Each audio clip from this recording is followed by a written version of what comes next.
¿Qué tal, camaradas vitales socialistas? Los saluda su amigo Eric el Rey Castañeda, una vez más para invitarlos a que se suscriban a mi canal de YouTube Eric Castañeda Ochoa. En Facebook me encuentran como Eric Vikingo y en Instagram como Águila Vikingo 23. Espero estar en contacto con ustedes para seguirnos aventurando en este enigmático y maravilloso mundo de las ciencias sociales, específicamente de la historia tanto de México como universal. Muy bien. Hoy en Historia de México vamos a hablar acerca de el establecimiento de la primera república independiente. Una vez derrocado Iturbide de su efímero imperio, del llamado Primer Imperio Mexicano, se crea una Junta Suprema Gubernativa en la cual elaboraría lo que convocaría a un Congreso Constituyente y con ello elaboraría lo que es la primera constitución de la República Independiente. Sí. Ya tenía sus antecedentes con la constitución de Apatzingán y los sentimientos de la nación durante la etapa de Morelos. Ahora en este caso, una vez ya lograda la independencia y una vez habiendo también derrocado el imperio de Iturbide, se buscaba entonces crear un documento en el cual se cimentaran las bases de lo que era la nueva nación independiente. Y es por ello que se elabora la Constitución de 1824, que es justamente la primera constitución del México independiente, y en la cual el contenido principal y el más importante y sin duda alguna los más destacados de todos consisten en que pasa a llamarse Estados Unidos Mexicanos y con ello se convierte en una república libre e independiente de España, con estados libres y soberanos, cada uno de ellos con su propio gobernante. Así como también la nueva nación sería gobernada por el presidente de la república, quien deberá ser catalogado como democrático, representativo y federal, así como la división en tres poderes, como es el ejecutivo, que recae en el presidente de la república, el legislativo, que recae en el Congreso de la Unión, y el judicial, el encargado de la impartición de justicia y legalidad. Así como también lo que es la libertad, así como también otros artículos que establecían la libertad de imprenta, y otros los más destacados, como es el que contenía el mismo plan de Iguala de Iturbide, que era la religión católica como la única que debía practicarse en la nueva nación. Ese era entonces el contenido, los artículos más destacables de esta nueva constitución de la nación independiente, la Constitución de 1824, de la cual las reacciones no se hicieron esperar, porque vino entonces la reacción, valga la redundancia, por parte de los opositores, es decir, tanto los que apoyaban a Iturbide como incluso los viejos realistas, los que pertenecieron justamente al bando realista durante la Guerra de Independencia. Y vino esa división de opiniones, porque los que se oponían a la Constitución de 1824 apoyaban el viejo régimen, es decir, que debía ser un gobierno de centro al estilo del viejo régimen colonial, por la cuestión de que era la única manera de evitar otros posibles intentos de reconquista por parte de España y otras naciones europeas. Mientras que los que defendían la federación, es decir, los federalistas, de hecho estos se dividieron en dos bandos, eran los federalistas y los centralistas. Los centralistas eran los que apoyaban esa cuestión de que se debía regresar al viejo régimen colonial por la situación de que iba a ser un gobierno sólido y con ello evitar posibles intentos de reconquista, mientras que los federalistas que defendían la Constitución, el argumento principal fue respecto a la doctrina Monroe de Estados Unidos. ¿Sí? O sea, buscaban adoptar el sistema de gobierno de Estados Unidos, es decir, con estados libres e independientes, libres y soberanos, así como cada uno con su propio gobierno, así como también la figura del presidente de la República, y que adoptando ese sistema tendría la prosperidad que Estados Unidos estaba adquiriendo en ese momento.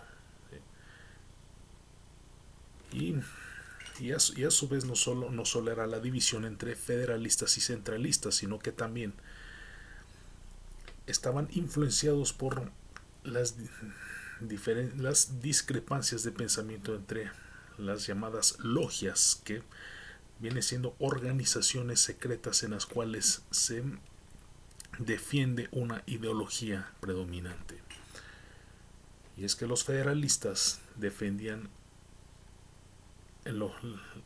la filosofía de la logia escocesa, pero la logia yorquina, la logia yorquina. La logia yorquina era la que estaba a la par de los federalistas, que defendían, como les decía, el establecimiento de una república libre, soberana y democrática, mientras que los centralistas estaba lo que era la logia escocesa, en la logia escocesa que defendía la idea de un gobierno central y sobre todo un gobierno monárquico.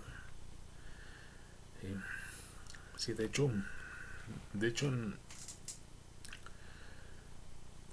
Fray Servando Teresa de Mier, que era quien integraba ese congreso, era federalista, pero su argumento se inclinaba hacia el centralismo, por la cuestión de que la división en estados libres y soberanos debilitaría por completo a la nueva nación independiente.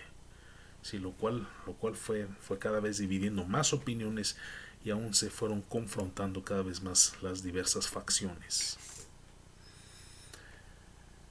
Pero la cuestión aquí es de que una vez establecida la Constitución de 1824, se forma esa Junta Provisional, Junta Suprema Gubernativa, que de hecho sería ya el primer órgano de gobierno independiente, en el cual, además de que sus integrantes, entre ellos Guadalupe Victoria, Nicolás Bravo y Vicente Guerrero, los viejos insurgentes, juraron la Constitución, serían quienes encabezarían esa junta, y con ellos se nombra a Guadalupe Victoria como primer presidente de la nación independiente. Ha declarado entonces primer presidente entonces de los Estados Unidos mexicanos. Y con ello se nombra vicepresidente a Nicolás Bravo. Es así como nace entonces lo que es la federación. Y posteriormente el sucesor de Guadalupe Victoria sería Vicente Guerrero. Y aquí vino una situación verdaderamente polémica, por la cuestión de que Guerrero no fue visto con buenos ojos por parte de los opositores, siendo entre sus más férreos opositores Manuel Gómez Pedraza, con quien contendió para las elecciones y al cual terminó venciéndolo, y Anastasio Bustamante. Esto, quien de hecho perteneció al bando realista durante la Guerra de Independencia, y una vez que Iturbide decidió inclinarse por la causa de independencia, se pasa al bando del ejército trigarante. Pues. Pero aquí la situación fue esta, de que consideraban a Guerrero pues no solo por su físico, de que tenía rasgos africanos, ahí hubo en cierta medida un acto de racismo, sino que también lo consideraban como un carente de ideologías, como un hombre poco letrado, poco ilustrado. Sí, ese fue uno de los argumentos. Pero una vez que Guerrero asume la presidencia, buscaron la manera de cómo quitarlo. Y aún así Guerrero se mantuvo, se siguió manteniendo en pie de lucha. De tal manera que Anastasio Bustamante buscó la manera de cómo deshacerse de él. Y fue entonces que, con la ayuda del marino genovés Francisco Picaluga, planean su final. Resulta que Picaluga lo invita a comer a su yate, a su bote, pues, y resulta que fue una trampa.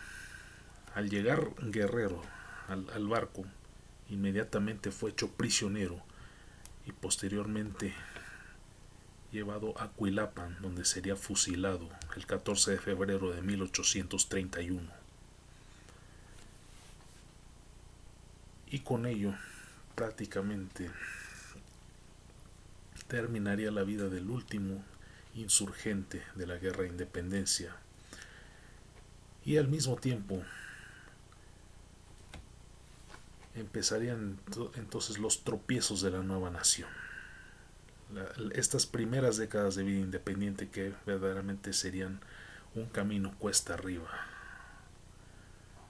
porque la división de ideologías se mantendría latente y sobre todo firme. Es así como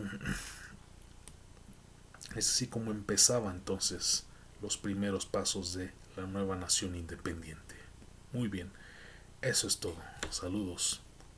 El rock es cultura y todo arde si le aplicas la chispa adecuada.